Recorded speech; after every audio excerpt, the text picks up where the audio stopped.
सारी कौम के सामने टीवी पे माल रोड की तकरीर पर हर तरफ से तनकीद हुई तो इमरान खान भी जवाब देने के लिए मैदान में आ गए। उन्होंने सवाल किया कि ये कैसी पार्लियामेंट है जिसमें वजीर आजम झूठ बोलता है। लानत वाला जो लफ्ज मैंने इस्तेमाल किया ना, ये मैंने बड़ा हल्का लफ्ज इस्तेमाल किया है।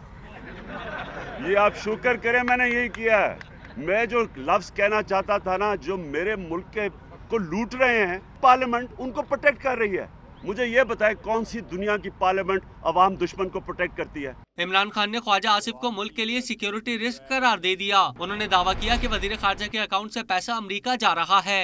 ख्वाजा आसिफ, आप जैसे लोगों ने असेंबली तबाह की है, नवाज शरीफ जैसे लोगों ने असेंबली तबाह की है। मैं आज सारी कौम से पूछता हूँ, मुझे ये बताएं कौन सी दुनिया में असेंबली, कोई डेमोक्रेसी मुझे बता दें, कोई प्रेसिडेंट बता दें जो वोट करती है, एक कानून बनाती है कि एक मुजरिम जो मनी लॉन्ड्रर है उसके लिए एक कानून बनाती है, जिसने कौम को लूटा होता है, कानून बनाती है कि पार्टी का हेड रह सकता है। तहरीक इंसाफ के सरबराह का कहना था कि माल रोड पर धरने का मकसद एहतजाज रिकॉर्ड कराना था। इख्तलाफात के बावजूद इकट्ठे बैठे। बैठी हुई है।